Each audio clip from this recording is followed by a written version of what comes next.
Bonjour les élèves. J'ai choisi un petit texte de la boîte à merveilles, hein. Un texte bien sûr qui parle ici de l'activité de Sidi Abdeslam, le père de Sidi Mohamed. Bien, donc je vais lire le texte et je vais poser des questions avec des réponses, j'espère, qui seront pertinentes. Alors, papa d'origine montagnarde comme ma mère, après avoir quitté son village situé à une cinquantaine de kilomètres de la grande ville, avait au début éprouvé des difficultés à gagner sa vie et celle de sa jeune épouse. Dans son pays, on était pillards et paysans. À Fès, il fallait pour vivre exercer quelques industries citadines ou monter un petit commerce. Dans notre famille, vendre et acheter a été toujours considéré comme le métier le plus vil. Mon père se souvient avoir été un moment de... Alors je rappelle, le plus vil, ça veut dire le plus détesté, hein, le plus banal, hein, qui rapporte pas gros.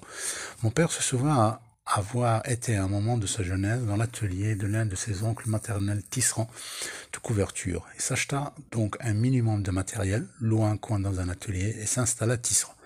Il faisait honnêtement son travail, hein, améliorait de jour en jour sa production.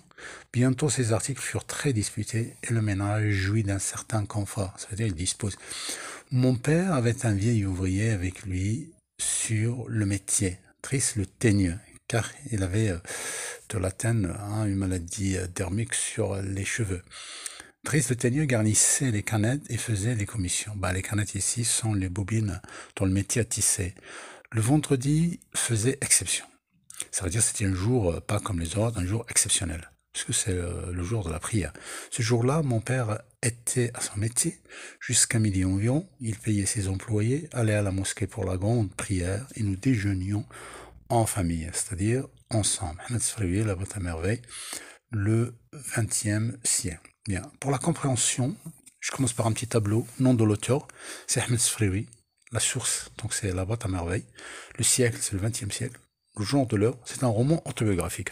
D'accord? Répondez par vrai ou faux. Le père a pris son métier tout seul. C'est faux, parce que lui, il avait des oncles qui étaient tisserands de couverture. Petit B, le père loua du matériel. Non, il avait acheté du matériel, mais avait loué un coin au fond d'un atelier. Petit C faisait honnêtement son travail. Oui, il faisait honnêtement son travail, c'est pourquoi il avait bien progressé, il avait bien gagné sa vie avec ce métier. Petit 3, quel métier exerce le père du narrateur? Le père du narrateur est un tisserand. Hein, pourquoi n'a-t-il pas choisi le commerce? Pourquoi? Parce que c'était le métier le plus vil, si vous voulez, dans leur famille, pour leurs oncles. 4. Les parents des narrateurs sont des citadins, des campagnards ou des montagnards. Ce sont des montagnards, papa d'origine montagnard, hein, berbère de l'Atlas. Justifiez votre réponse par une phrase du texte. Voilà, c'est papa d'origine montagnarde. Analyse du texte. Relevé dans le dernier paragraphe 3 termes appartenant au champ lexical de la religion. Donc, nous avons le premier mot dans le dernier paragraphe, le vendredi. D'accord. Puis nous avons à la mosquée. Donc lieu de culte bien sûr pour les musulmans, le jour sacré pour c'est la journée de la prière. Hein. Et la prière. Le mot prière aussi, c'est un mot qui fait partie du champ lexical, si vous voulez, de la religion. Bien, et je rappelle bien que le champ lexical, c'est l'ensemble des mots qui vont ensemble. Ça veut dire qu'ils se rapportent à la même thématique. Bien. Ce champ lexical met en valeur le sens du devoir du père ou bien la négligence du père. Il met en valeur, bien sûr, il valorise le sens du devoir du père, parce que c'était un homme chargé de famille, travaillait, et le travail, c'est gagner de l'argent, c'est une activité sacrée. Hein. Relier les deux phrases suivantes par un connecteur logique. Le père du narrateur est un tisserand, il jouit d'un commerce florissant. Alors je vais dire qui, hein. Le père du narrateur est un tisserand qui jouit d'un commerce florissant. D'accord. Petit 3, relie le lieu de culte à ses fidèles, juifs, hindous, chrétiens, musulmans. Alors si je prends la mosquée, les fidèles, hein, le lieu de culte, la mosquée, c'est le lieu de culte des musulmans. L'église, c'est pour les chrétiens. La synagogue, c'est pour les juifs. Et le temple, c'est pour les Zendou. Bien. 4. Mettez la phrase suivante du discours indirect. Mon père s'achètera un minimum de confort. Annonça Sidi Mohamed. Donc on voit bien que le verbe introducteur ici, annonça, au passé simple. Donc si le verbe introducteur est au passé, le futur devient conditionnel présent, le présent devient imparfait et le passé composé devient plus que parfait. Donc je vais reprendre la phrase. Sidi Mohamed annonça que son père s'achèterait à été un minimum de confort. Cinquièmement, j'écris les verbes au temps demandé. Il payait il singulier, payait a été passé composé ses employés. Donc passé composé, on va dire il a payé ses employés. Allait a été conditionnel présent. Donc on va dire irait a été conditionnel présent.